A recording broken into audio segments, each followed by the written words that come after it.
Good evening. Can everyone hear me? Cool. Okay, a couple of announcements before we start. Our sign-up sheet is gonna be passed around. So if you guys and gals didn't sign up when you came through the door, if you could please sign up, just so we get a count of who attended. And there's also a sheet for the Niagara Falls and the Western New York Outdoor Expo. As always, we're looking for volunteers to help out at the booth. Just a few hours of your time would be greatly appreciated. Stream Explore. There's going to be fly tying at the Agri Center. I don't know about the fall show with kids fly tying, but we do it at the fairgrounds. That too. Yep. Stream Explorers, Jim, this Saturday, you want to talk a little bit about it and then talk about the film tour? Okay. Hi, we are gearing up to get the Stream Explorers youth program up and going again. We were supposed to have a Christmas party, unfortunately the room. Oh, sorry. You mean I'm not loud enough? So we were supposed to have a Christmas party in December.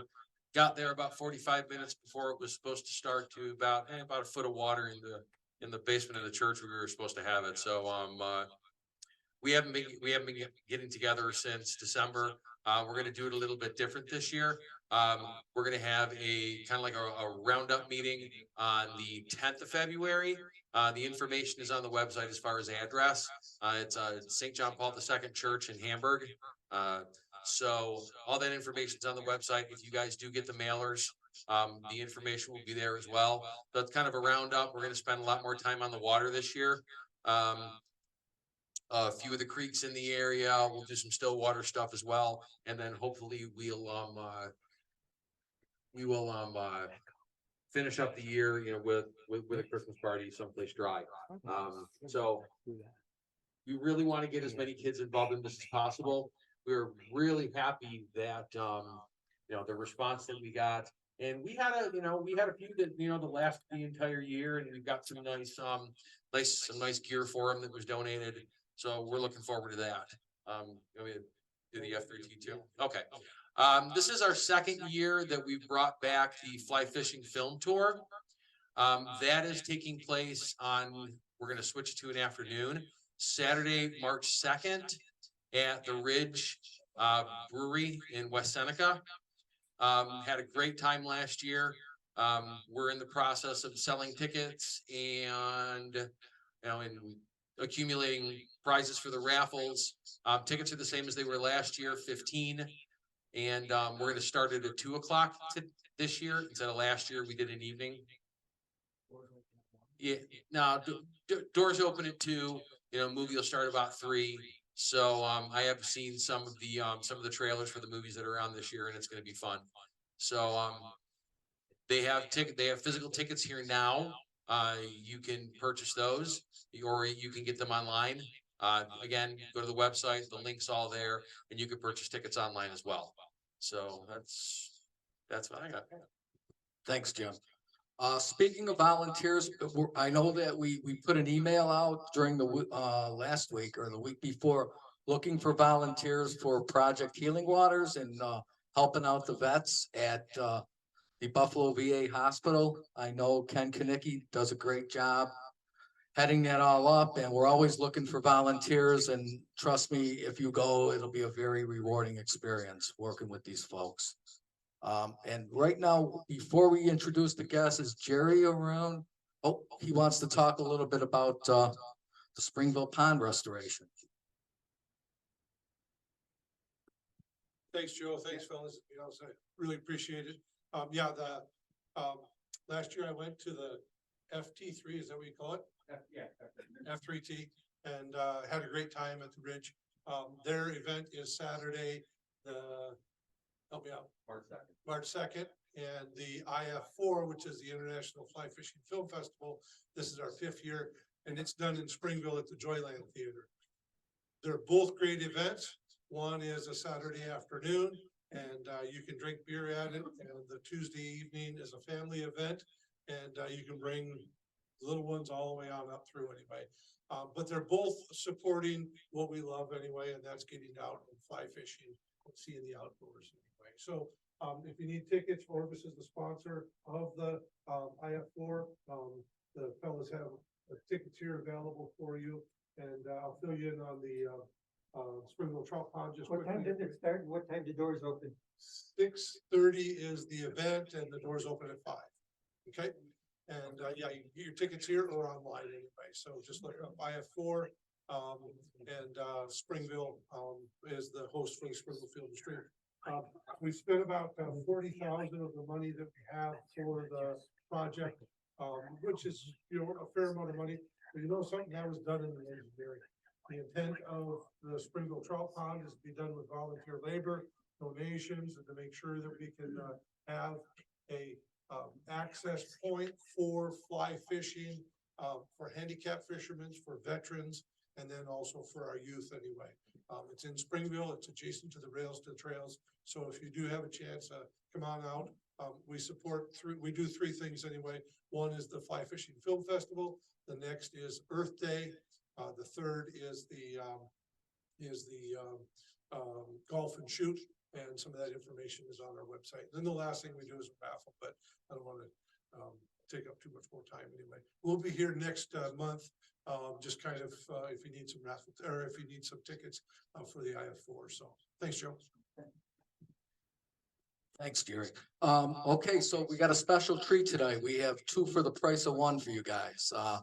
Starting off is going to be Scott Cornett. I know a lot of you folks already know him, but Scott's the Region 9 Coldwater Inland Trout Biologist. Going on 30 years. And it's good. He's going to do his annual presentation. And then afterwards, we have the Kyle Glenn from TU National, and he is the Northeast Trout Unlimited Stream Restoration Technician. Yep. Okay, I got it. And he's going to talk about some really cool citizen science projects. Everyone can get involved and do some hands-on work on the streams around Western New York. So with that, I'll turn it over to Scott. And Thank you, Joe. okay. Did I just say one thing, Joe? Oh, yeah, and here's the I mentioned it, Brian. Anybody that is not signed up coming in, you just pass this around. And Brian, the sign-up sheets for the shows are there too, or is it at the front? Okay. For anybody who is interested in volunteering for the Niagara Falls show at the TV booth, I've got a sign-up sheet up front that you can sign up for. We have 2 shifts that are about 4 hours each, 12 to 4 and like 4 to back 8 o'clock at night. For anybody who's interested in going to that show, get in for free. If you want to walk around and check out the seminars, that's something you can do also. But we usually have 2 people per shift.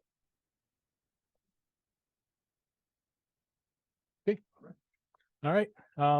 Thanks for having me here tonight, and good to see a lot of people I know, a lot of familiar faces and a few new ones.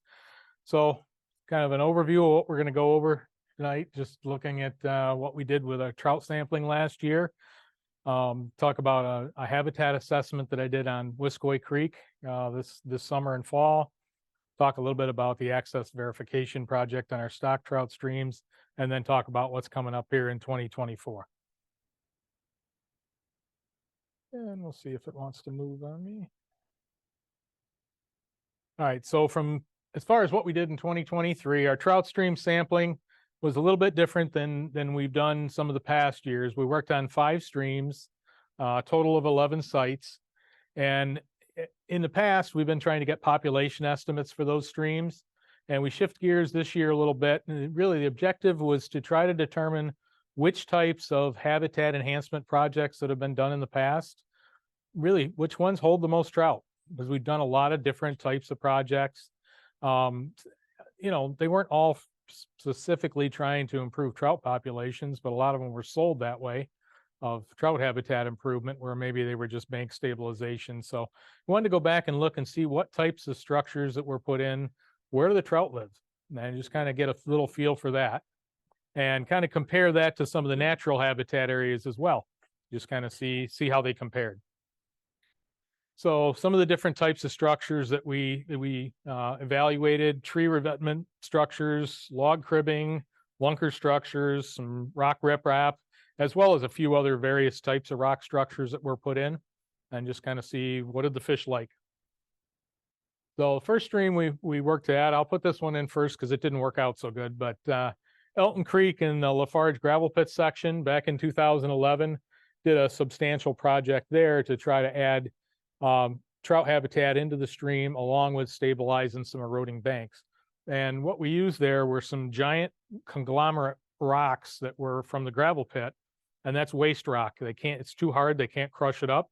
So it's just laying around, but this stuff is anywhere from table size to the size of a truck. And it's kind of nice because the gravel pit has great big yellow machines that they can move this stuff around in. So we put a lot of that into the stream in different locations, try to improve trout habitat. We did one site through that whole section. Unfortunately, we did it on a day where it had rained a lot the night before. So our efficiency was pretty low. Conditions really weren't good. So I think the trout population we found there really wasn't very representative. I will say when we went by those rock structures, that's where we were getting most of the fish, but I think we were missing a fair number too. So when I show you the trout population, adult trout numbers per mile, brown and rainbow trout is fairly low. It was under 400 fish, but I wouldn't be surprised if that was more like half of what was actually there. Unfortunately, we didn't have time this summer to go back and redo it under good conditions. I'd like to again in the future, but I think that was a very good project and probably had more fish than we were able to find there. So McKinstry Creek was the next one down in Cattaraugus County. We looked at 3 sites there where 2 different types of projects and 1 natural habitat.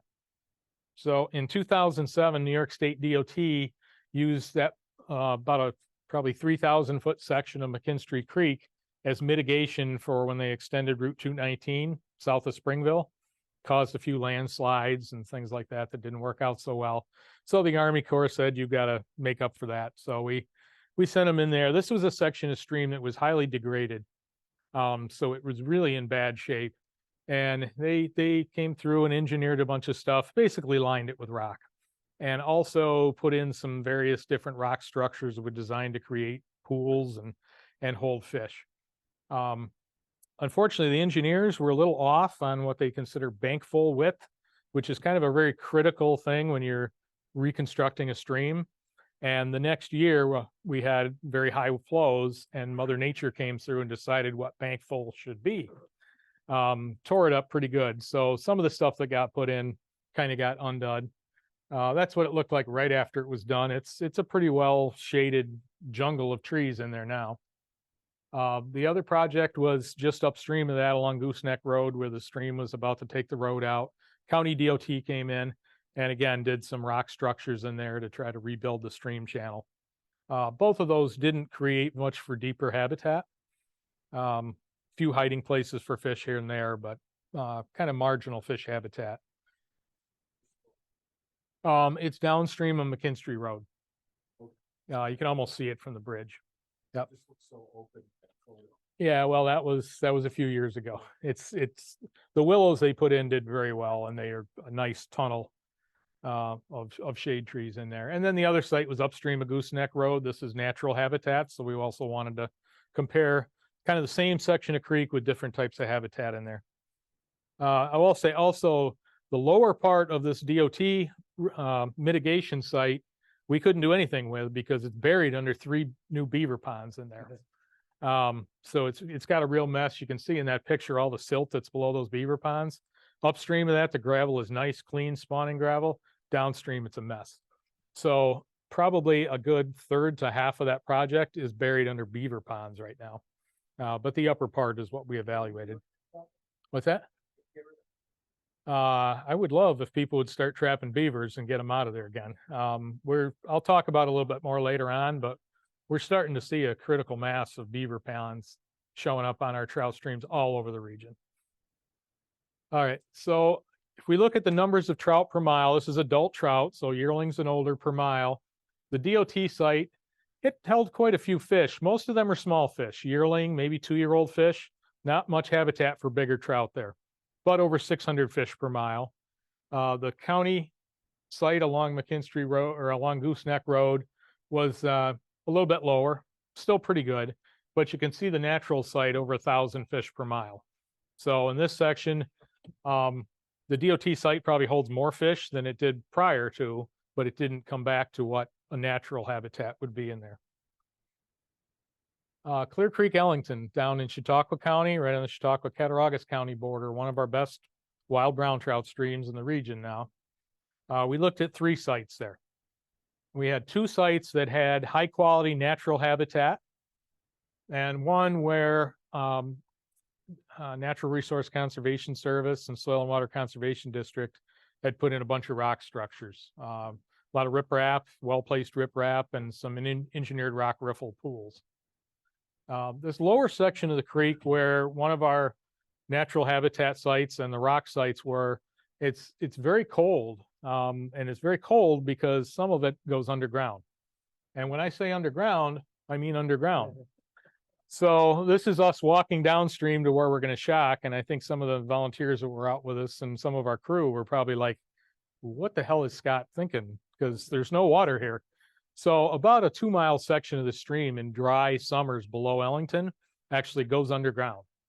And obviously that section isn't great where it's underground, but where it starts popping back up, that water is groundwater temperature, so low to mid 50s. And that continues good cold water all the way down to the mouth. So once we walked down to where we actually found water and started getting to some of these rock structures, here's an engineered rock riffle pool that's created a nice deep scour pool below it. In fact, this one was kind of hard to shock because it was so deep. And then we had a nice natural habitat pool downstream of this. Another one of those rock riffles. And that water, it looks pretty shallow. Where that water pops back up from underground, that name lives up, the creek lives up to its name of Clear Creek. That water is like way over your head deep. It looks like you could walk right into it, but if you do, you're going right over your waders. The other section, with a couple of sections of rock riprap with lots of gaps and holes between them, so really good places to hold trout. And that section did hold trout. A lot of nice, big wild brown trout in there. A few others we got in that section. We also got another interesting fish. This is down in the Allegheny River drainage. And we do find an interesting fish occasionally in the Allegheny drainage. This is a burbot, also called a freshwater cod. They live out in Lake Erie, and they do live in the Allegheny River and small tributaries. And we do find them. They might grow up to 11, 12 inches in the streams. They get bigger out in Lake Erie.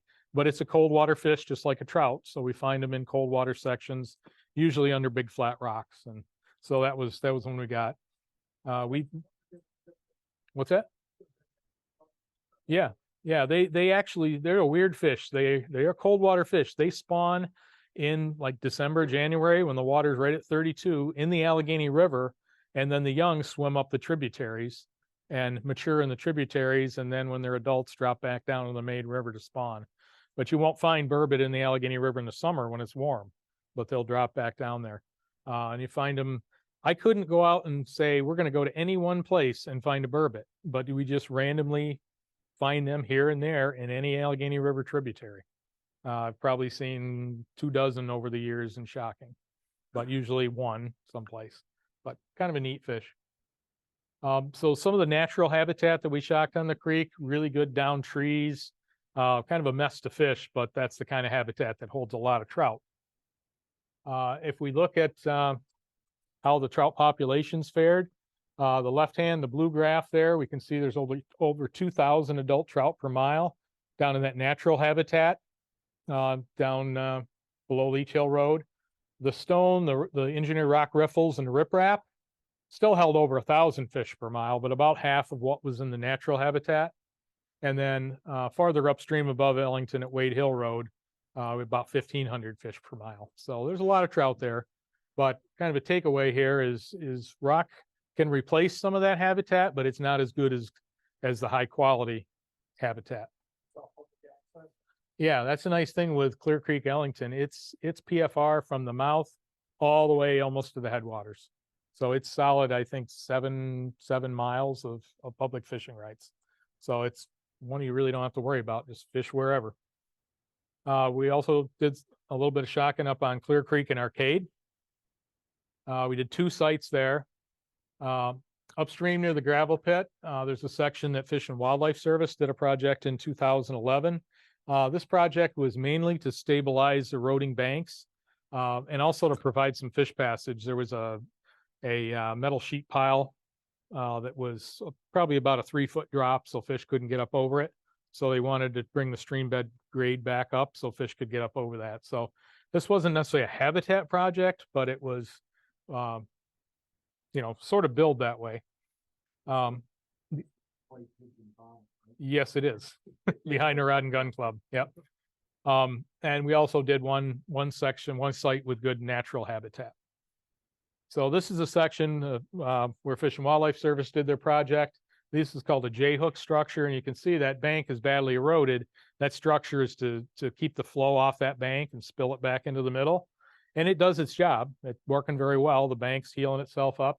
But those J-hook structures during the summer, when the flow gets very low, there's not much place for fish to hide in there. There's a little bit, but they don't provide a lot of real good fish habitat. There's a couple more of them. They're doing their job. They're protecting the stream bank, but not providing a lot of habitat. And then in order to raise the stream bed elevation back up, they put a couple of these structures called cross veins in. And these are large rock structures that are used quite a bit. Not my favorite way to do this. I like the engineered rock riffles better, but that one was put in, and this is a picture right after it was put in, and it's functioning pretty good at higher flow. You can see that it creates a pretty good deep pool in there. So during higher flow, there's good cover for fish. The problem with these, if you lose any of the rocks, for instance, some rocks came out of the tail of it. So now you don't have any depth in there, and now you've got a drop coming into there. So it doesn't take much of one of these to fall apart. 1 or 2 rocks fall out and it's not functioning real well. Hey, Chuck. I know down on Chicago Street they did it, but I don't know how hard it is to do, but heading them in with rebar, is that, I mean, I assume that helps, but. It might help some. this bottom would lend itself to that. You'd need a lot of long rebar. Is it plain? Yeah. If you did it bedrock, that would work better. So yeah, I mean, I've seen these work well, but there's, can be problems with them too. So that section did hold some nice trout. They weren't all yearlings. There were some nice sized trout in there. Downstream, above between Sparks and Jones Road is where we did our natural habitat site. And we got a lot of nice natural pools with undercuts and trees in them, down trees, stuff like that. So what you would normally see on a lot of the trout streams around here. And again, some nice sized trout came out of there. Now, if we look at the trout populations between the two sections, the blue line on the left is that upper Fish and Wildlife Service project, and we see about 400 fish per mile, combined browns and rainbows. But then over twice that much when we get up into the good natural habitat. So, it did its job, held the stream banks together, but wasn't providing nearly as much habitat as good natural section of creek. The other stream we shocked at a little bit was at Wiskoy Creek, where we've done some projects in the past. We did 2 sites. One was where the Gray Cabin project was done in 2022. And also the other one was down at the fairgrounds where we did some we did some work in 2000 and 2005. The Gray Cabin site, I talked about this last year when I was up here. And this was a section where it was eroding into the cornfield. So they were going to be doing a riprap project anyway. And we said, hey, how about we put some lunker structures in there, because this bank already had a little bit of natural undercut to it. And we wanted to try to save that after the project instead of just having rock there. So we did install a bunch of lunker structures on the lower end of it. And there was a nice pool at the upper end that we managed to keep that pool and wanted to put a little more cover. So we put a couple more lunker structures in the tail of that pool. So did it work? Well, the fish seemed to like that upper lunker. That's a 21.5-inch brown that came out of that lunker structure. So yes, they did like it. And this is down at the fairgrounds. This is where we put tree revetments in 2005 and rebuilt the floodplain and planted trees. It's on the left-hand side there, created some pretty good shelter for trout. And we've got a great floodplain full of trees. So that was, done almost 20 years ago, and it's really grown up nicely. And doing pretty well. And this is the cribbing project that was done in 2000 there at the fairgrounds. Still holding up pretty well. Nice deep pool in there. And again, this section held some really nice fish. Brown trout almost 20 inches long there. Dave? How did the tree revetments? Tree revetments are doing pretty good. They're still there. They're still holding fish in. When we put them in the first year, we anchored them to the bank, but we didn't anchor them down to the bottom. And we came back the next spring and they were laying up on the floodplain, and that wasn't going so well. So we came back in and used duckbill anchors to hold them down, and they've been in there well since then. You know, they're beginning to rot. Probably another 5-10 years, they're going to be gone. But now we've got a nice floodplain forested behind it. So eventually we're going to get some natural trees falling in and more habitat there. Yep. Help me understand the lunker structure, way lower. Okay, yep. So that is basically an artificial undercut bank. It's like a wooden crib structure that we build a bank over. So it's fish can get back under there just like they would a natural undercut. Yep. So yeah, so I should have kind of explained that a little bit more or showed it. But yeah, it's artificial undercut bank. So yeah. I didn't explain it, you know, the old Tinker Toys, Yeah. if you picture a solid rectangle Tinker Toy, it's basically like that, but with a top. You planks on top, and then you put, soil and rotten trees on top of it. All right, Tinker Toys. So you're aging yourself there a little bit, Chuck, but Yeah, but that's true. I still remember them, so it's okay. So we did have some nice fish there. And if that fish looks a little bit familiar, so that's 2023. We caught that same fish in that same pool in 2022. And a really happy fisherman earlier in 2022 caught that same fish. And we caught that same fish in that same pool in 2021. It grew about an inch in those 3 years. So again, what we find in those big fish, they stay in the same pools, or at least they show up in the same pools in August. They might move a mile at other times of the year, but they're not growing real fast. You know, once they get up to that size, they're pretty much hanging on, getting old, but not putting on a lot more size. But okay. All variety of sizes. Yep. Okay. Yep. So no concern over the flash. No, it's a pretty good spread of year classes. got your data when it says 800 per mile. Yep. You break that out to 5 dollars. I generally don't, but it's yearlings and older. Oh. But we can break it down that way too. Yep.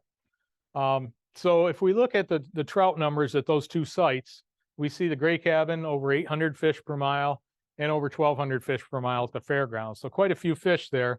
And we have done those sites the past couple of years, so I wanted to kind of show some comparison there. Remember, I said the Gray Cabin site, we pretty much replaced the habitat that was there. We didn't necessarily put a lot more in, but you can see that the project was done after 2022 sampling. We do see more there in 2023. So the trajectory of the population at that site looks pretty good. Can't say that that's necessarily because we did the project. And the reason I say that, when we look at the fairgrounds, we can see a similar population trend there, that over the last 3 years, the numbers are going up there. And it seems to be a good sign, because for a while there, Wiscoy populations had been going down and they kind of leveled off. Looks like maybe we're seeing a little bit of increase again in the adults. Do you expect to see an increase after you serve the site that you would start out lower and then increase over time? Or Not generally. Generally, if you put the habitat there, the fish are going to find it really quick. When we did that North Branch project in 2011, I mean, I was catching nice fish out of that section 2 months after we did the project, and those fish didn't grow up there. They swam in from elsewhere to find the good habitat. So fish will find it. Yep. So kind of summarize this sampling that we did to look at, the habitat that seemed to be holding the most trout. You're probably starting to pick up on that. It's the high quality natural habitat that has deep pools and has lots of large wood and undercut banks. Not just deep pools, it needs to have structure in there to hide the fish as well. So the best thing we can do is protect that habitat that's good and not have to go back and try to put it back together after stuff has happened to it. And I think that's one of the 3 pillars of TU, right? Protect is that number 1 on there, I think? Yeah. Okay, Kyle's supposed to know that. Yeah. Okay, another one that works very well is well-placed riprap. And when I say well-placed, it's not riprap that's all chinked and looks like a concrete wall. It's stuff that's got lots of gaps and spaces. And we're getting, DOTs and places pretty good at putting it in that way now as fish habitat. A lot of people don't like it. It's in the restoration world. It's not politically correct now. Rock and hardening structures aren't great, but I will say it holds a lot of fish. The lunker structures, they seem to be holding a lot of fish. Those engineered rock riffle pools that create a nice deep pool, and those rock riffles usually have some places for fish to hide in them too. So it kind of creates both of what you need, some depth as well as cover.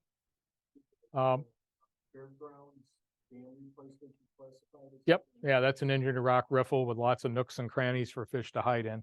And functional log cribbing. A little bit later on, I'm going to talk about a lot of cribbing. It's not working anymore, but the stuff we put in at the fairgrounds in 2000 is still working pretty well. Types of habitat that we found the least trout in. No big secret here. It's shallow riffles or even pools without much cover in them. You can go into 3-foot deep pool, but if it doesn't have much cover for the fish, you're usually not going to have many in there. A lot of the rock structures that were put in on that McKinstry Creek project didn't hold at least a lot of bigger fish. They held yearling fish fairly well, but they just didn't have enough space or depth of water to hold them, except there was a couple of engineered rock riffles that did pretty well there. Unfortunately, 2 or 3 of those are under beaver ponds now.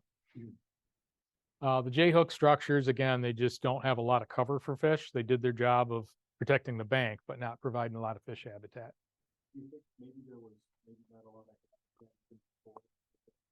Yeah, and that one on Clear Creek, yeah, I mean, like I said, it probably improved it a little, but it didn't do it as well as if that had been good quality habitat or maybe some other types of structures that had been put in. So the next thing I want to shift gears to is a project that I did started this spring and finished up this fall on assessing the habitat on Wiscoy Creek. And so basically walked all the mile. There's 12.6 miles of public fishing rights on the stream, and walked all 12.6 miles of it. It was kind of fun to actually get out and do that. And it was a good year to do it because of very low flow. Didn't have to worry about getting washed away. One of the objectives was to look for problem areas. Where do we have bank erosion? Where do we have areas that really lack fish habitat? And I was also looking because Wiscoy Creek has had a lot of projects done on it over the years, starting in the 1930s with the CCC. And I was trying to find those and figure out what kind of condition they were in and how well were they functioning. Are they still doing what they were put in for, and are they going to hold fish? And then where we had those problem areas is to try to prioritize them for doing work in the future. And prioritization was based on a few things. It was how severe is the issue there? Is it a really badly eroding bank? Is that house at the top of the bank about to fall in and that kind of thing? I also was looking at access because a lot of the lower part of Wiscoy Creek, you can't get a machine to it very easily. It's a long way from a road. And also I was looking at land ownership. We've got landowners up there that we've worked with a lot, very cooperative. We got some other ones that don't like us as much. So, so part of the prioritization was where's the best place to work? Where does it need it? But also where is it most likely we can get in there and really do some work? So talk a little bit about quality trout habitat. I kind of started talking about this with our electrofishing. And obviously, why is it important? Because fish have a lot of predators and their main thing is trying not to be eaten. They're trying to feed and not be eaten. So that's very important. But a lot of times we don't think about that fish habitat, and maybe it's changed based on the predators. And obviously we're a fish predator out there. So I'm kind of leaving us out of this part of it. We'll be talking about more natural predators. But if you're up on Wiscoy Creek in the 1970s, 1980s, the main non-human predator is this person, this guy. So the great blue heron. And if you think about it, what would limit a great blue heron as far as where they could feed? depth of water, right? Okay, so they're not going to wade in much past their chest, so maybe 2.5 feet of water. So if a trout's in a 5 foot deep pool and a heron's out there, he can just look at him and say, "Yeah, you're not going to get me," because the heron's not going to dive in there and get him.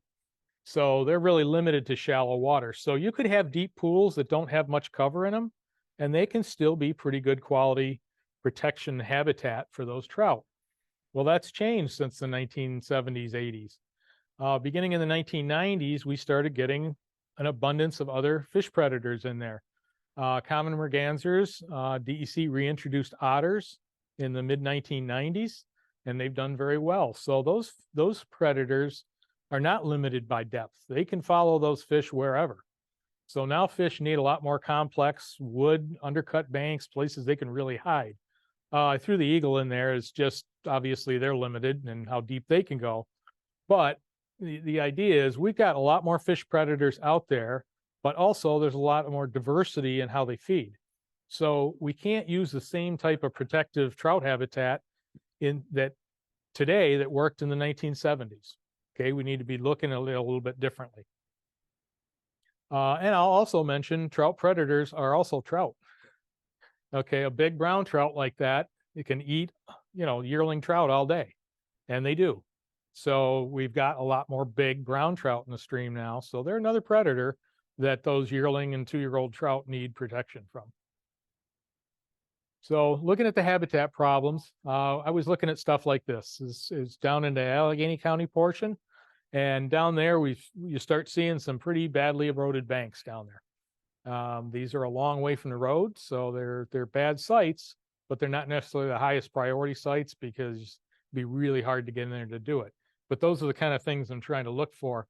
We've got some decent structure in there, some downed trees, but flood like we had the other day, those trees might be somewhere else right now. They're habitat, but they're pretty ephemeral habitat. Here one day and gone the next. The private landowner doesn't like to have a property of any responsibility for waterway, let it go. Nope, not unless it's bothering their land infrastructure and they want to do something. And even where we have public fishing rights, unless it's right on a road, we still need cooperation of the landowner because we're going to have to get machinery and stuff back and forth across their property. So there's no shortage of places to work. So we just look for cooperative landowners. But if somebody's not, we just don't work there. Well, another example of eroded bank without much habitat going on in there. So those were the kind of things I was documenting, going out, getting GPS points and photos of all of those. So when I walked this, I also went with Soil and Water Conservation District on a day, and Kyle came along with me on a couple different days as well. A lot of these sites are now in the TU app, the Rivers app, which is set up for fishermen to report areas and problems like this. And Kyle and I put that into the Rivers app as well. Yeah.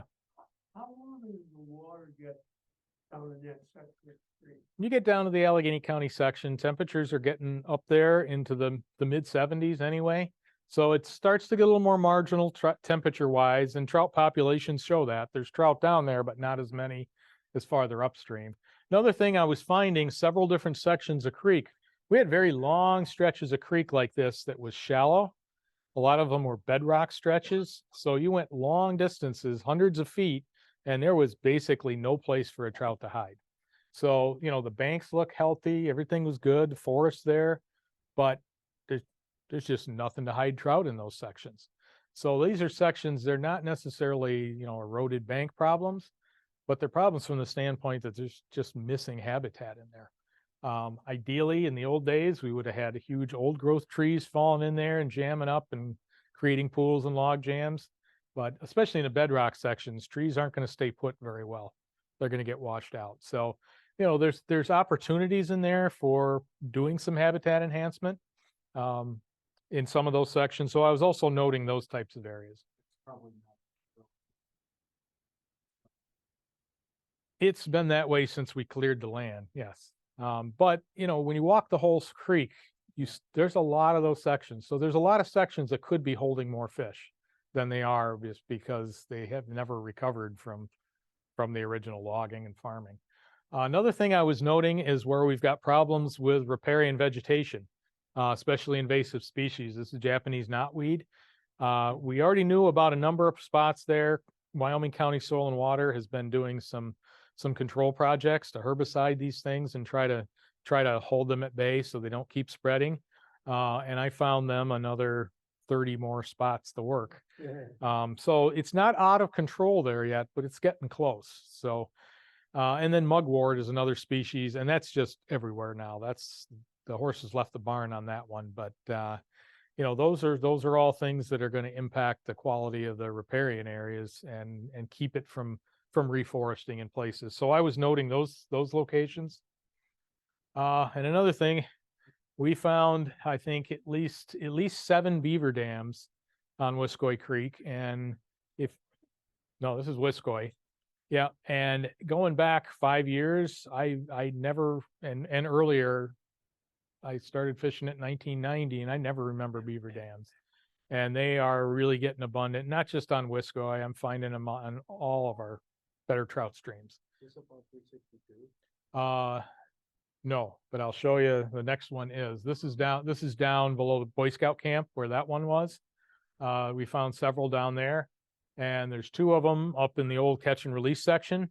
These are sizable. One of them's been there for probably 3-4 years now. And this one I found was, I think, new this year, but pretty substantial dams in there. Those things warm up the water, silt things up. So we need to try to start doing something with those. They're definitely not good. So old structures that I was finding, old cribbing structures, that was the main thing. Most of this was put in apparently in the 1960s and 70s. There were some repairs done in the 1970s on some of them, and Tom Pavovar just gave me some stuff today that he found out of old TU newsletters. It looks like there was a little bit of more stuff that was put in around the Gray Cabin in the 1980s. So wherever we found this, I was noting it, getting pictures and seeing what kind of condition it was in. There's an old triangle deflector that was put in. So by and large, most of these structures are in very bad shape. They're not doing much anymore for providing habitat. A lot of them are at least still holding the banks together. It was interesting because only 4 of the problem sites that I noted were where I found old structures. So for the most part, even if the old structures weren't providing fish habitat, they were still at least doing their job of holding the stream bank together, barely. And some of them you found a one log here or there that was all left of a cribbing. But by and large, they're not providing much fish habitat. We probably wouldn't doing anything like that. Yeah, we found other types of structures that are more long lasting and probably going to work better. Interestingly, I did find 2 old pool digger structures on there. I knew that there was one up above, it's called Susan's Acres, but then farther upstream came upon another one, which I never remembered seeing before. And these are in real bad shape. They're still there. You can tell what they're doing. There's a little bit of habitat there, but they're not far. They're not too many floods from disappearing altogether. And those can cause some problems. This one probably won't because there's not much of a drop, but if there was much of a drop and they washed out, you could get some real down cutting of the stream bed and bank erosion. But obviously, we're not going back in and repairing one of those, and we don't put those in anymore. Those have worked in a few places, but they usually require a lot of maintenance. And that was really, in going back and reading some of the stuff in our paper files at the office, that's what I discovered is they did some studies back in the early 1980s to the mid 80s, pretty much discovered that the cost of repairing and maintaining these things was just too high to justify it. So they just pretty much stopped putting money towards it. Yeah, probably in the 1960s, 50s or 60s. All right, so I've got a report written on this. It's in review right now in our office in Albany, and that'll be coming out to the chapter once that gets approved later this winter. So basically, I found 47 sites where we've done habitat work in the past. A lot of them those cribbing, but we did find some that we've done since 2000. Most of the old structures were in pretty bad shape. Anything we've put in since 2000, though, at least the good news is that's still working well. They're in good shape and they're providing good fish habitat. I found 53 sites where we've got ongoing issues, mostly bank erosion, but again, some of them are just long sections without any good habitat. And again, I said we're only 4 of the past habitat sites where they were causing problems today. So by and large, they're still doing their job to hold the banks together. So with prioritization of these 53 sites, 12 of them we listed as high priority sites, either real bad issues or kind of low hanging fruit for being able to go in there and get stuff done. 23 medium priority sites and 18 of them as low priority. Again, that's nothing magic about that. That's just kind of how I rated things based on my scale of being able to work there. And that should help to focus a little bit more on where to do projects in the future, because that's always something that comes up is like, well, I'd like to do a project. Where do we have the issues? Well, now we know where the issues are, so that's a start. So I'm going to shift gears a little bit to the project that's took up a huge amount of my time this past summer and is going to again this summer, and that's our project that Albany has decided we would start doing last year on all of our stock trout streams, is to go out and find out where the public can fish, for sure. So prior to 2022, our stocking was done on streams, and basically, if the stream section was posted, we didn't stock trout there. Obviously, we're not going to put trout where the fishermen that paid for them can't get to them. And if it wasn't posted, it was okay to stock. And basically figuring that people are going to be able to go there and fish. Beginning in 2023, Albany dictated that that's not how we're going to do it. Not being posted does not mean you can't fish, that you can fish there. Kind of means that to me, but apparently there's been some disagreements on whether land actually has to be posted, whether you can fish there or not. I mean, it's obviously good manners to ask permission anyway. So but whether you have to or not, it's been a bone of contention, but that's where we're going right now.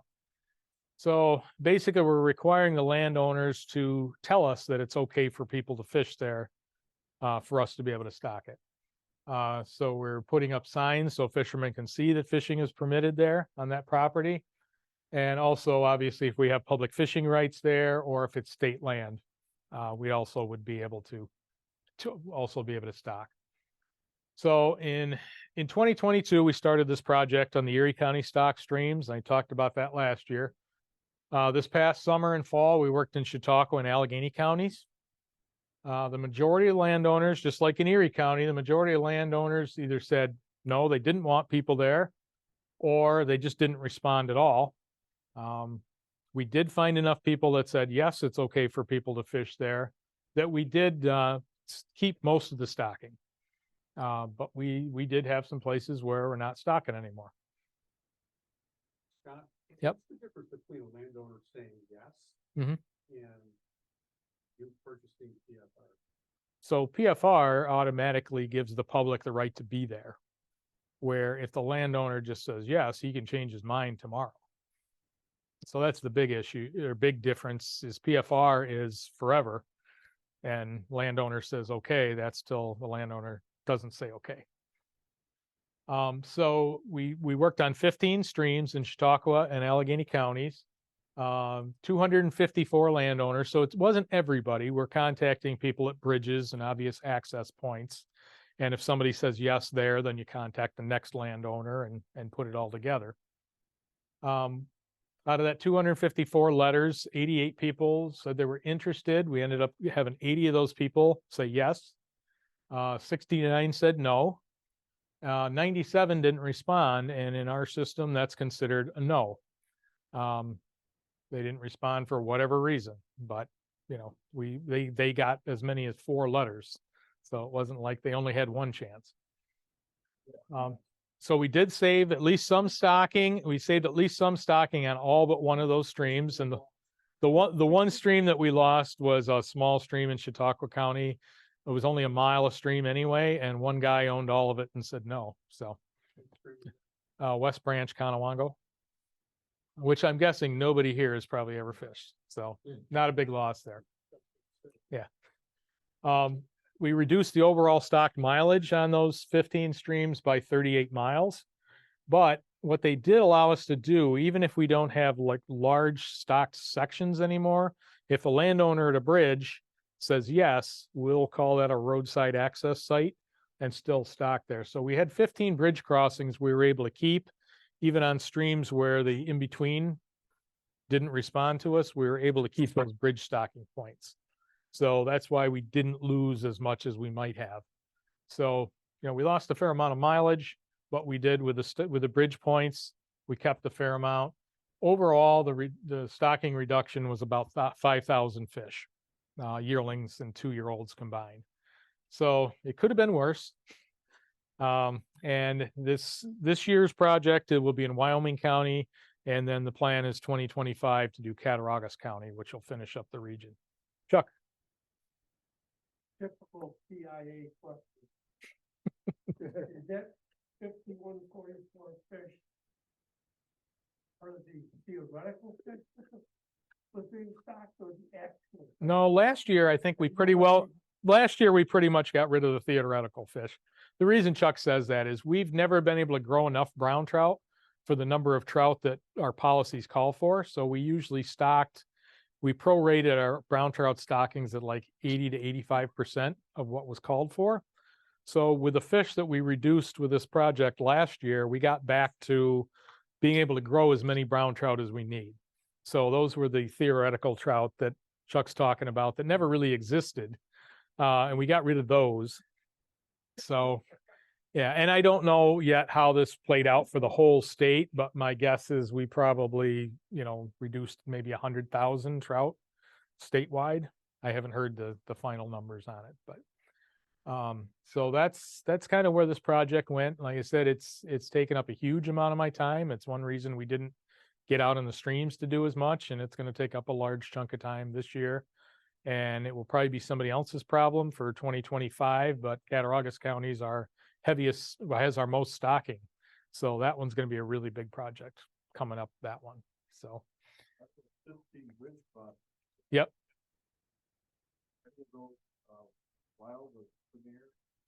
Okay, so this is just on stock streams. Yep. Yeah, this project hasn't occurred on the wild premier or wild quality streams. It will at some point in the future, probably. But for now, this is just on stock streams that they're doing this.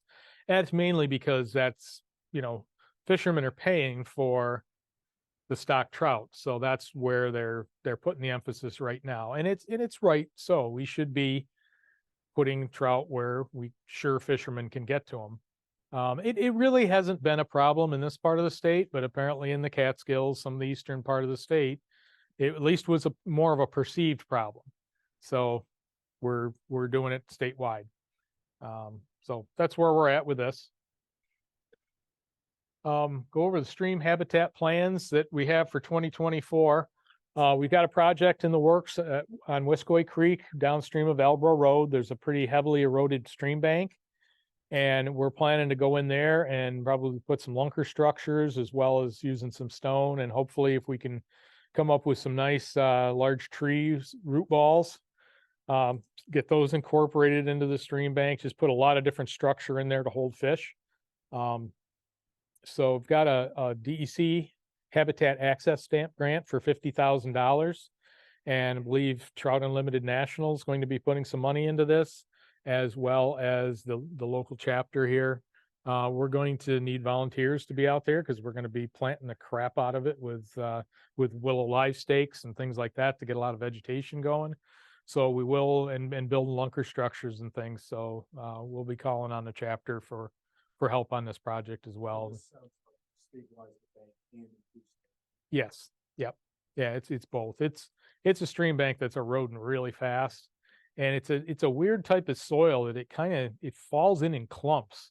It's not the normal gravel stuff that washes away slowly, and where those clumps fall in, it actually holds a decent number of fish around those clumps of muck. But it's very transitory, and it's Kyle and I were talking before the meeting, it looks a lot different than when we went out there this fall and looked at it after the most recent high water. Yeah. So we've got a basic plan in place, but we're going to get out there and before we do the project and actually see what it looks like at that point. But yeah. Yeah, that structure was put in primarily for fish passage. Yeah, and those nooks and crannies in the rock allow fish to work their way up over where the old dam, they could jump onto the boards, but then they couldn't swim up the boards. Yeah.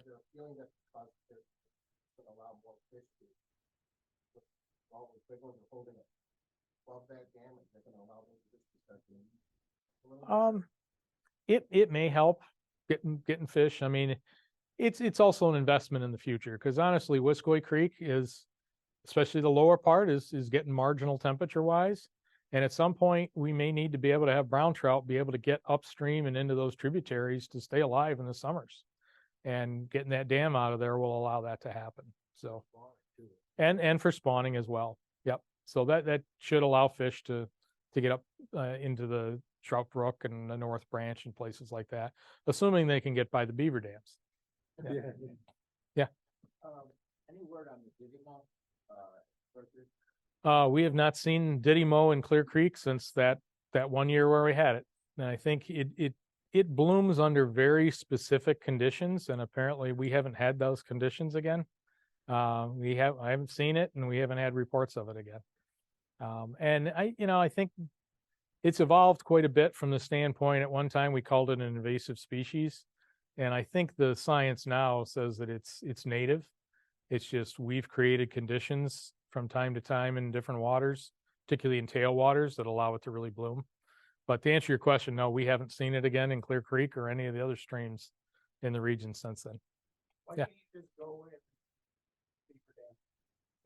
I mean, just go in. Well, so landowners can get a beaver nuisance permit. Our wildlife people give them out like candy. But, the landowner has to get the permit and you can take them out. The problem is if you got to get rid of the beaver or else the dam is back the next night and they'll keep coming back to the same site. So the problem is nobody's trapping beaver anymore. I mean, that's the real bottom line. And, unless people are doing that, either in general or in cases of our trout streams, specifically getting out there and doing that. Yeah, that's the problem. You can take them out once, but first of all, you got to get the beaver out. A lot of people out there consider beavers their friend. Yes. And I will say beaver dams, beaver ponds have a lot of advantages for a lot of different kinds of wildlife. And if you put one on a warm water stream or if you put one on a lake, it's going to have a lot of advantages. And I'm sure Wiskoy Creek, it has advantages for some critters, but trout aren't one of them. And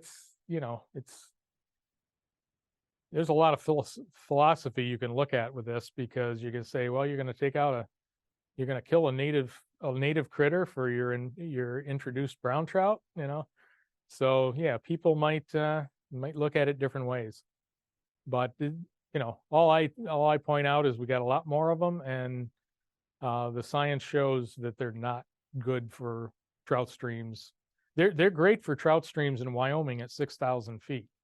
Yeah. But there it warms the water up from 48 to 56. Here they take the water from 72 and make it 80. So, it's where the beaver is the issue. Why can't you take them out in the Allegheny State Park? Because the park doesn't allow trapping. Because people come to the state park and like to see beaver dams. Yeah. As I said, they've done a survey over the years. The number one thing that comes up every time on things people enjoy about Allegheny State Park is seeing beavers. Yep. And that's why they take it. Yeah. Yep. But before European speak, there was some sort of balance. There were probably tons of beaver and tons of trout. Yes. The world was And our trout streams were very cold, so they probably warmed them up a marginal amount. Yeah. So, yeah, I mean, we tend to be the problem for a lot of things, the root problem, but we just deal with them. Another project we're going to be working on, Kyle's going to talk about this next, is another project that he's coming up with on Wiskoy Creek. I won't steal his thunder on that one. We are going to be doing some additional tree planting at a gray cabin project. Last summer, Soil and Water Conservation District rebuilt the access road along there and moved it away from the creek. So we've got a buffer area in there now, and we want to get that well forested. So we're going to do some more tree planting there.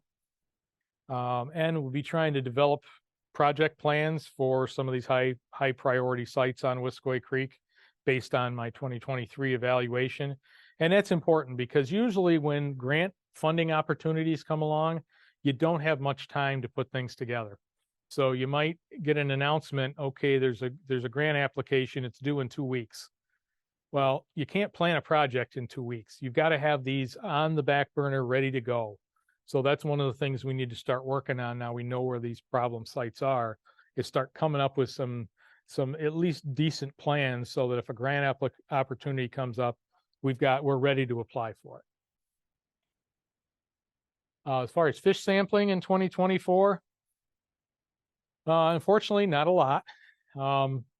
We'll be doing, where we're doing these habitat projects, we're going to be going in and getting some before fish data so we can see what was there before and after we did the projects. And certainly love to have volunteers out. And I'll be letting people know when we're going to be doing that. We're going to be doing, I didn't talk about it here, but we got one more year that we're doing with our assessment of the new year-round catch and release season. This is something that we needed to agree to do in order to get the trout stream plan in place in 2021. So we've got some sites where we're monitoring young of the year on Wiskoy Creek in the North Branch. So we've got some sampling to do in August there. Use volunteers for that too.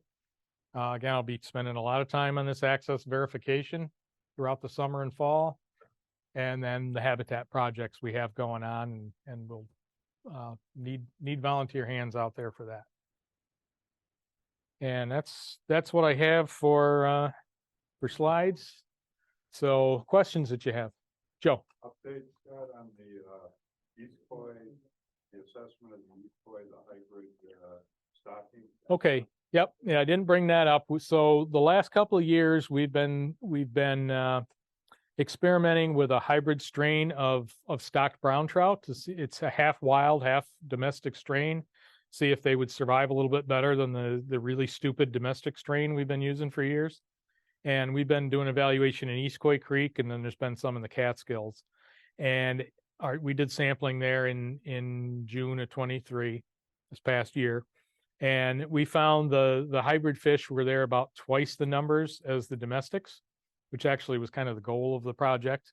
They weren't there in great numbers. So a lot of fish disappeared, but they definitely were more of them there, more of the hybrids than the domestics. So that project seems to be going along pretty good. This was the last year evaluation, and I think it looks like we're going with the hybrids. I think one of the things, I don't know if they've worked out yet. Obviously, if we keep those in the hatchery all the time, they become our new stupid domestic strain. So they are going to have to bring wild fish back into that gene pool. And I don't know how often they plan to do that. It'll probably start to see how quickly they get stupid before they bring more wild fish in. The other thing is anytime you bring wild fish into the hatchery, you start having problems with them growing slower, because apparently the guys have said with the hatchery raceways, the domestics, when a person walks over there, they swim up to you because they associate people with food. And these wild fish are more like wild fish. So when you walk up to the raceway, they all run away and hide in the corner, try to get away from you because you look like a heron. So they obviously don't feed as well. So they're going to have to keep them at lower densities to grow them to a decent size. Our original plan in the trout stream plan in 21 was to all the fish we stocked were at least 9 inches long. It's looking like that's probably not going to happen, at least for a while. Back to maybe the 8 inchers that we were producing. For yearlings, we'll still be putting the bigger 2-year-olds in, but that's the plan with those. Last question on beavers. Walt Franklin used to fish, Vandermeer Creek. Yep. Used to have a lot of wild brook trout, Yes, it did. and now it's got beaver. Yep. Lots of, Yeah. but that's a lot of that's on state property. Yep. Can you take those dams out? Good. We had somebody to do it. Yeah, and then you'd have to, basically we'd have to hire a trapper or something to do that. Which I think, there used to be state trappers that went around and took care of the vermin. So, I guess you could do that. You go out, trap them yourself or shoot them yourself, right? Certain open season. There is a trapping season on beaver, yes. And then if you get a beaver nuisance permit, you can take them anytime. And like I said, our wildlife unit hands those out like candy, but a landowner has to get them, and then you have to have somebody to do it. So there are people you can hire to do trapping. The chapter hired somebody to do some trapping on the North Branch when some beaver moved into one of our habitat projects and started to munch down our trees and stuff. We hired somebody that did a really good job of killing the beaver and taking the dam out, and so far so good there. As Yep. a kid, I grew up out in Bliss. Yep. I grew up on this sport. I fished it since the '60s, and it used Mhm. to be full of brook trout. Mhm. And then I remember the state started, I remember they started putting them up by the old Melody Hotel on the North Branch. Mhm. And then they started putting them in out, so now my, brook trout was gone. And then Yeah, I think the brown trout have outcompeted the brook trout in there. We haven't sampled one in several years. they catch a 12, 14-inch brook usually. Yep. That's all you catch. Yeah, I'm pretty certain it's just competition with brown trout because we've seen it other places. They focus on the native fish, brook, just curious. Well, I mean, if you could go in there and remove all the brown trout, right, and then put in some kind of barrier to keep the browns from coming up. Yeah, we've got I mean, Clear Creek and Arcade, especially the upper half of that could be a fantastic brook trout stream. That's cold enough for brook trout, but they can't outcompete the browns and rainbows that are there. And I just don't think there's not the logistical ability, or I think the angler support to do that in our streams. Yeah, but we've got streams that could grow very nice brook trout, but they're not going to with browns and rainbows. Springbrook and Springville, does that to some extent already because of the natural barrier. And by some miracle, browns and rainbows never got established up there. Don't know why, but yeah. Yeah. In terms of predation, parents, crested Mariners, Mhm. probably all seen probably an increase in those. Mhm. For instance, damage to those done to trout, even large fish. Mhm. Have you seen, evidence of increase in those predators? And Oh yeah. my perspective, I see. Yeah, so the breeding bird atlas shows both great blue herons and common mergansers are much more abundant than they were 20 years ago. Yeah, and obviously eagles, ospreys, and the otter surveys have shown that otters population. So yeah, I mean it's something we just have to live with. We're going to have a lot more predators out there, and they should be there. I mean, you can argue what level of abundance they should be. And you can argue they're native here and the browns and rainbows aren't. So, look at that philosophy. But that's why I say we really need to focus our habitat efforts on putting things in that will protect the trout from having more increased predators. And otherwise, it's something we need to live with. I don't remember seeing them when I was a kid. Yeah, they've increased greatly. Remember, Yeah. herons, there was a few of them around. There was a ton of them. Yeah. Yep. Yeah, but again, it's just something we deal with. Yeah. I give Rick Kustich, what's that? Well, it's not your area, it's not Region 9, but have you ever seen a recovery in Spring Creek and Mumford, from the devastation of the polar vortex winters? Yes. 9 years ago, is that recovered? Yeah, so I've been over helping Region 8 most of the last, I think since 2014, sampling over there. And yeah, the population, I don't know as it's come totally back to where it was, but there is a lot of trout in Spring Creek. The neat thing was, even in 2014, it was 14 or 15, I'm thinking it was 14, when the numbers of adults were decimated, those fish still got to spawn the previous fall, and the numbers of young of the year was amazing. I remember it was the first time I'd ever shocked it, and we turned the shocker on in a weed bed, and the young of the year just exploded out of there. I mean, more than you'd ever see, on any of our streams. So it was easy to see why, provided, the fish didn't get decimated by birds again the following year, they could come back because those young fish were there. So yeah, the populations come back pretty good there. I did want to thank Rick Custich for letting me use this picture. He sent it to me earlier this year, and I said that's just too cool not to use. But that's a nice fish Rick caught on a local stream. Yeah.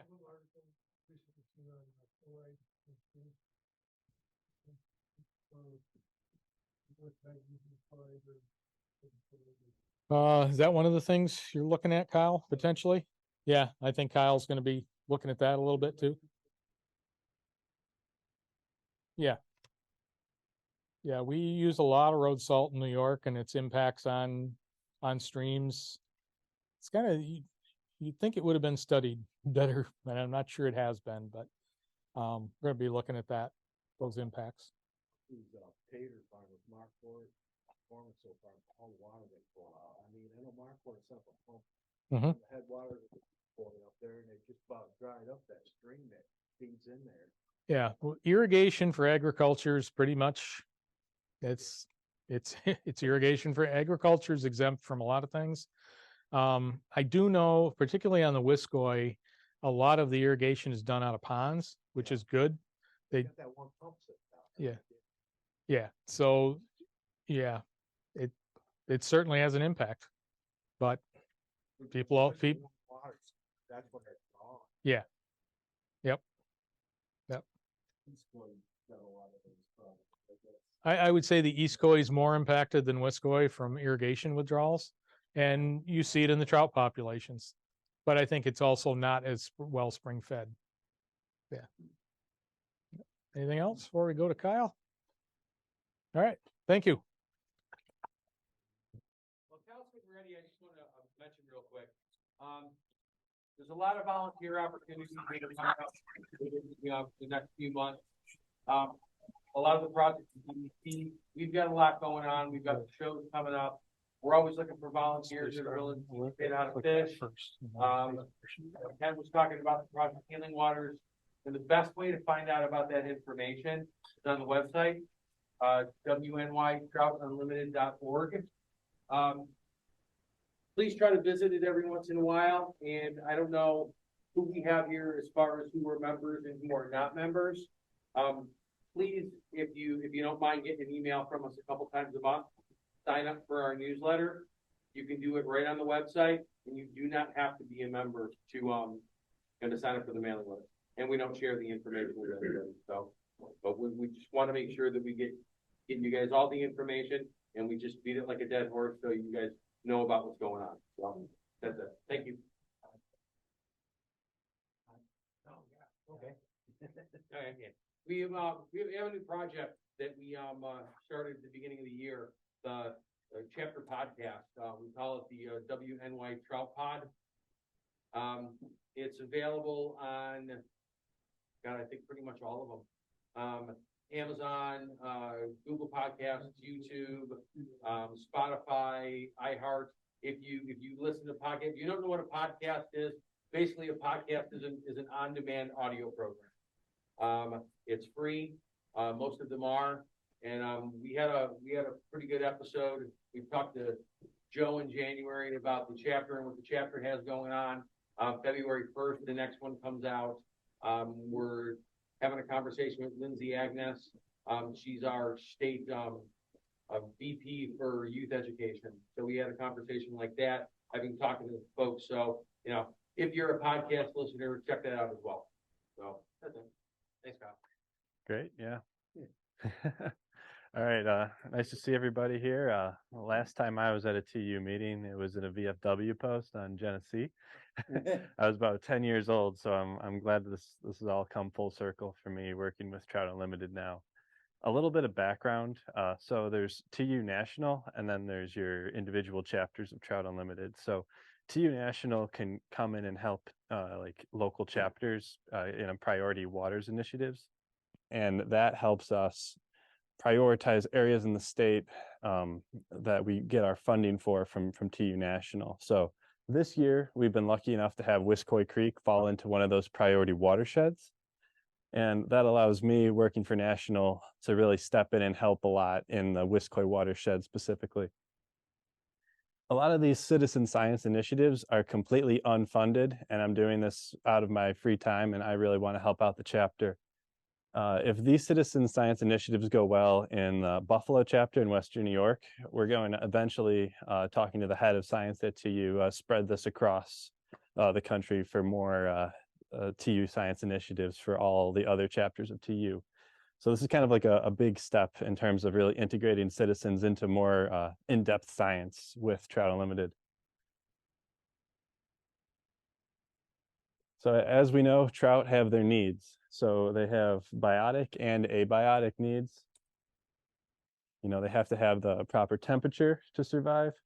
They need to have the proper forage base, which a lot of times is macroinvertebrates or your stream insects. And then you need to also have proper abiotic conditions. As we mentioned before, salt in the streams is a large contributor to macroinvertebrate deficiencies that we see. And then we also need proper cover. As Scott mentioned, all the different kinds of cover that what we find in our trout streams is that the natural, you know, unencumbered stream sections are where we find our highest diversity and numbers. So this is our macroinvertebrate pilot program. It's not actually what we're going to be doing, but that would be fun. Instead, we're going to actually be assessing macroinvertebrate densities in the Wiskoy Creek watershed. So how many of you have noticed a decrease in hatches over the last 30 to 40 years fishing around our area? Yep, I wanted to include everybody. The last 20 years for me, it's fell apart out there. So what I've been proposing with our chapter is that we start a 10-year study, and this is where we sample one riffle on Wiskoy Creek, and we sample for all of the insects that would potentially be hatching on that watershed. So we're going to be looking at stoneflies, mayflies, and caddis, and this is a great opportunity to employ the stream explorers and all the citizens to help out with this project. So for this project, we're going to be utilizing a Cerber collection method. And this allows us to get an exact count and then extrapolate the density of macroinvertebrates in this riffle. And every 2 years, I should have a nice update on this project for our chapter. And the chapter was kind enough to donate the funds so we can purchase one of these special nets that are used for the sampling. This is going to be incorporated into a long-term management strategy that we'll have for Wiskoy and all of our other priority waters across the state of New York. And it's a great project in that it employs volunteer help in all age groups. You know, you can have kids help kick with the nets, you can have our stream explorers help with the macroinvertebrates, and then everyone else can help sort. So it's going to be a large initiative, and the more volunteers, the better. As we touched on before, whoever was asking the questions, you really hit every nail on the head in terms of what I was going to be talking about. Monitoring road salt. As we know, different macroinvertebrates have different tolerances to road salt in their streams. So I've partnered up with Isaac Walton League of America, and I have these pamphlets here. So anyone who's interested, they can take one of these envelopes. It will have these things, they're called Quantab strips in them. All you do is you collect water from the stream, you put your strip in, and then you email me a picture of the strip, and the location of where you dipped that strip in the water, and then I'll take it from there, so you don't have to set up an account and everything. So that will help not only Wiscoy Creek monitor our salinity, but all streams in the Western New York area. We can contribute it to the Western New York data set for the Isaac Walton League.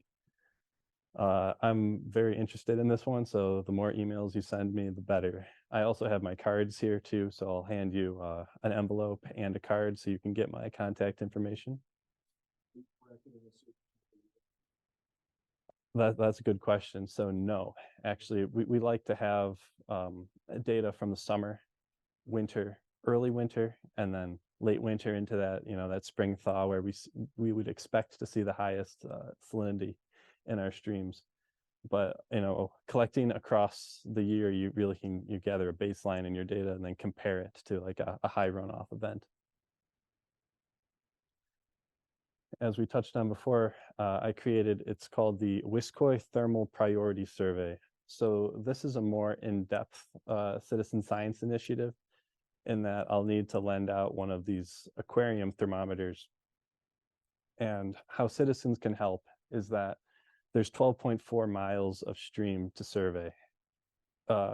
Logistically, that's extremely expensive to fly with a drone, and it would take multiple trips, and I don't have enough free time to do that. So that's why we're employing the public. So yeah, so TU National, we own a drone, and I was supposed to get my drone license certificate in Rochester, but then the snowstorm hit. So hopefully we should have that certificate to let me fly soon. So what the citizens can do is you can walk the stream with a thermometer. And every 30 seconds to a minute, you can check the thermometer. And if you see a drastic increase or decrease in that ambient water temperature, you begin to gather data points on where you can find those micro spring seeps, and they'll help prioritize where I will then be flying the drone in our priority reaches. Any questions on that? Yes.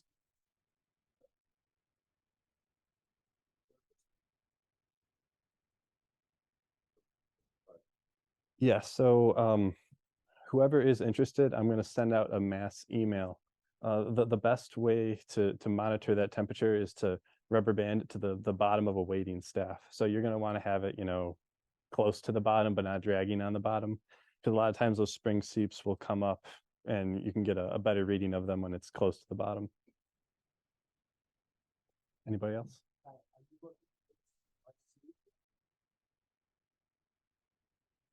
So we would ideally want to do this in one season. A great time to do it is in the summer when the water is awfully hot. Often you're not fishing, so you want to do something out on Wiscoy, and you can do those primarily in the summer. We can do it for multiple years, but our funding for Wiscoy, I believe, is 4 years. So ideally in the next 4 years, we'd like to carry this out.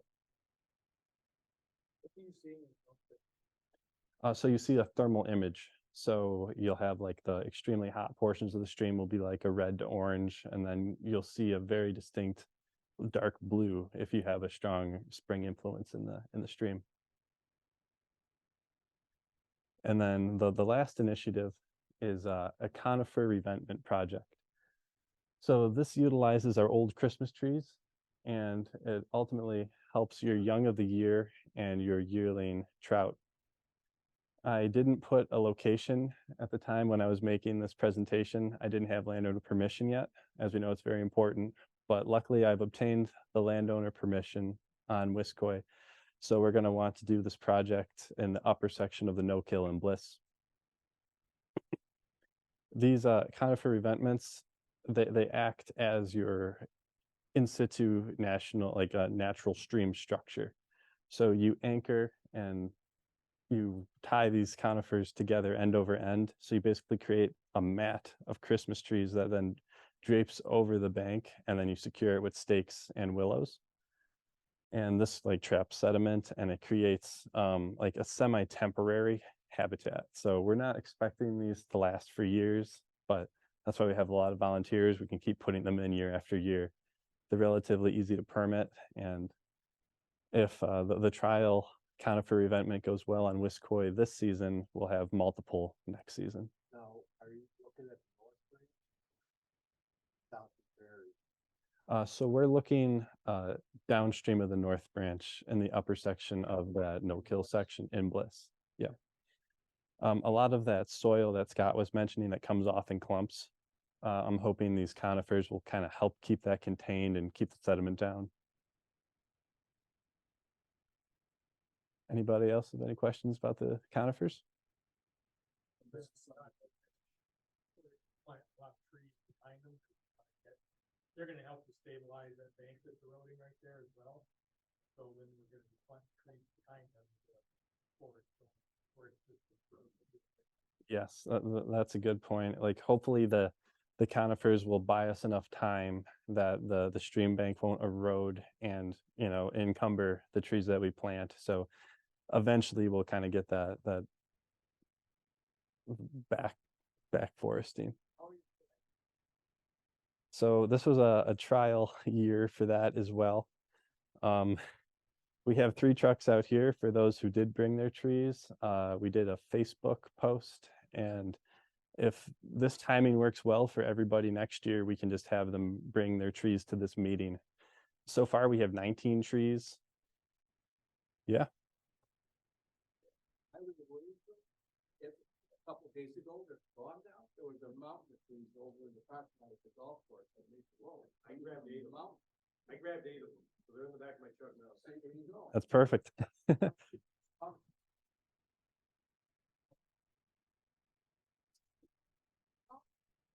Yeah, so if this current project goes well, we do have a lot of different ways to source Christmas trees. I just didn't want to have 1,000 trees in a small project. Like for this particular project, we're only looking for 20 to 40 trees. So, but it's great to have in mind, especially if we want to keep building this year after year. Yes, and no, just some stakes and then also some willow stakes that you put in between it. This picture right there, that's from a project in Connecticut that they did. And I have a newer picture from that same bank. And you actually have like 2-3-year-old willows growing through and creating basically a new bank in that stream. Yep. Prevent from doing this on their own. Is there state laws, regulations barring them from doing this if they had an area of erosion and they wanted to improve upon that on their own? So, yeah, technically, you should get a permit from the state. It would be fairly easy to get. May be able to go through county soil and water under their permit potentially. I don't know, Dave, if we have that in there. That's a good thought to go there and move that. Yeah, yeah. So there may be ways to do that pretty simply for landowners, but technically you should have a permit if you're doing something like that. I know landowners don't like erosion. Right. You know, Yeah. I mean, sometimes they create it, but maybe they might want to correct it too. Yeah. Yeah. So, And the other thing to add is this, as we want to grow this as a chapter, I'm going to kind of, for all of these citizen projects, kind of hop off the reins and have the chapter take initiative with these projects, and I can help monitor. It just happens that I live in Buffalo, so I'm able to be the most involved with the Western New York chapter. Yep. Once we get the permitting finished up, then we'll have a day in mind. Hopefully, midsummer, so lower flows. And to mention with this, as well as it doesn't always have to be on Wiskoy Creek. We can, as a chapter, focus on different watersheds in Western New York that have also terrible erosion problems. Question on erosion. These areas very heavily glaciated with huge deposits of clay. We've all seen them, especially on Cattaraugus watershed, but others as well. Clay banks that were eroding, falling in, even ones hadn't changed in 20, 30, 50 years. Would something like this be unacceptable for that sort of a situation? Or could it be used in maybe some of the smaller clay bank areas? So generally, it would help buffer, those clay. But if you're talking about those clay cliffs you see on the Cattaraugus that are just dumping clay into the stream, these aren't going to be a band-aid for those kinds of problems, but they will buffer sediment into the streams.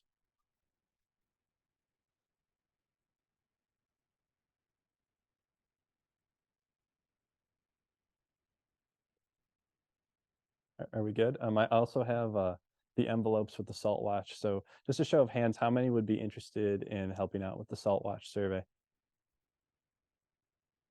Okay, I have 20 envelopes here.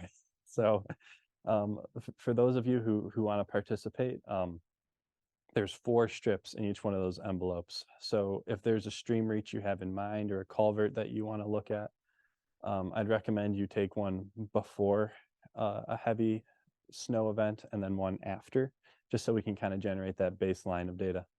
So you'd like us to get a baseline, like, well, within the next couple of weeks or few weeks to try to just get a little something going on then? Yes, yes, and even in the summertime. So Spring.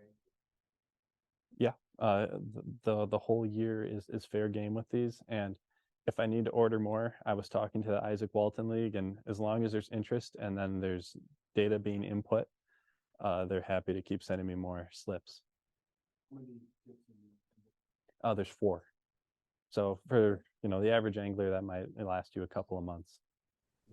Is there so any western that contains trout is their game for study? Yes. So the trout is what we're focused on, but the Isaac Walton League, they're looking at road salt in general in water bodies. So I'm generating a map with this data to kind of prioritize areas that we have the highest salinity in streams. Yep.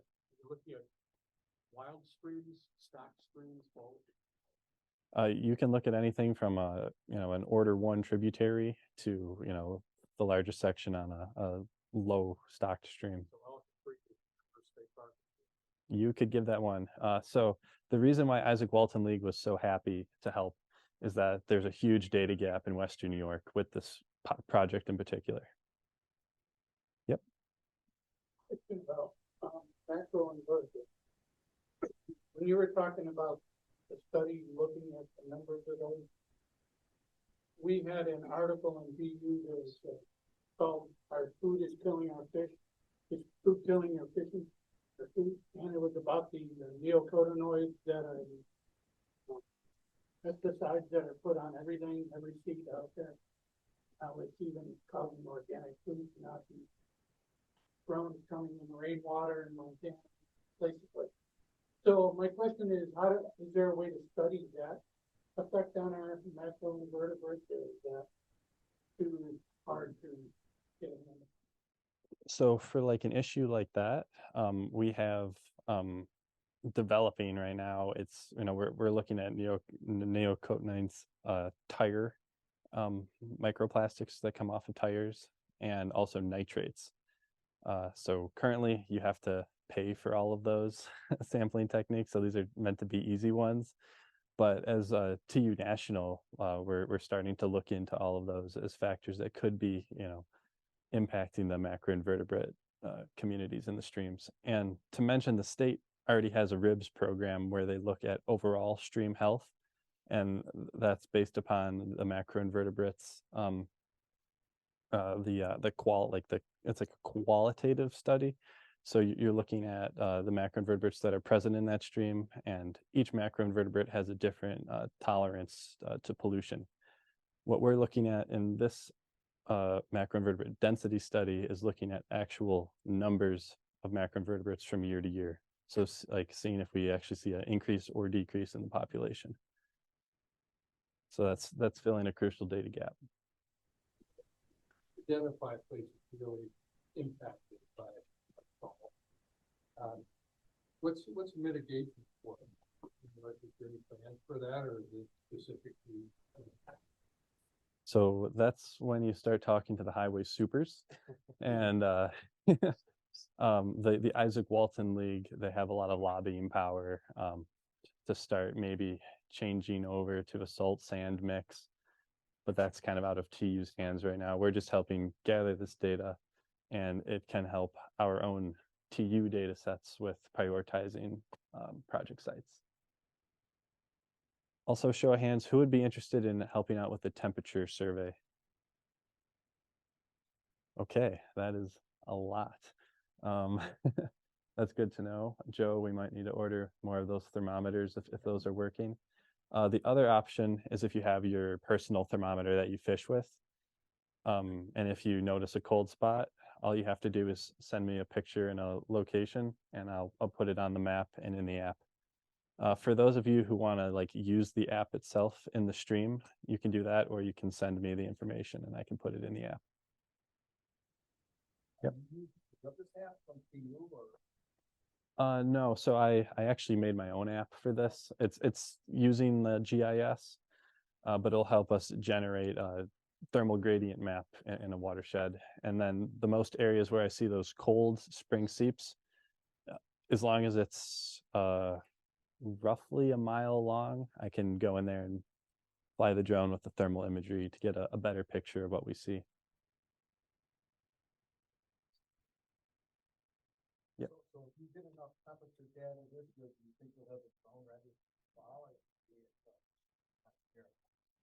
We should be able to fly in the fall and in the next spring.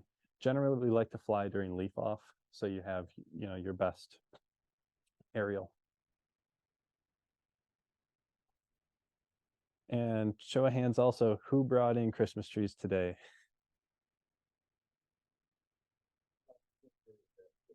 Okay, did this who brought in trees to this meeting? Did you bring in 8 trees, you said? Yeah. Okay, so we only have 8 trees currently. Okay, that's fine.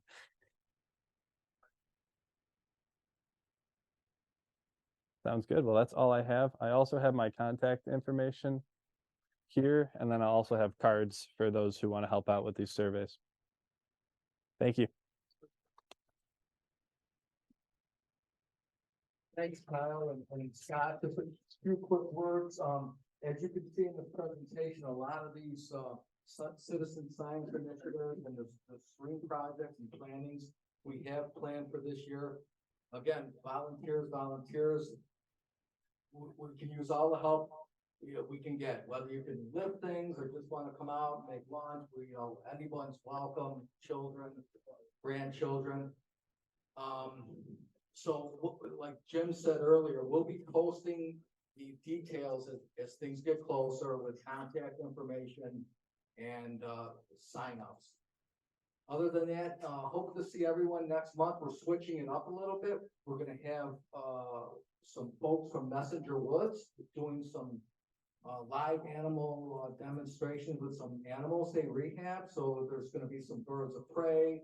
For sure, I don't know if there's anything else. I heard there's a talking crow that curses, and I told him, you know, keep it down. But did they bring a beaver? I don't know what it's a sacrifice.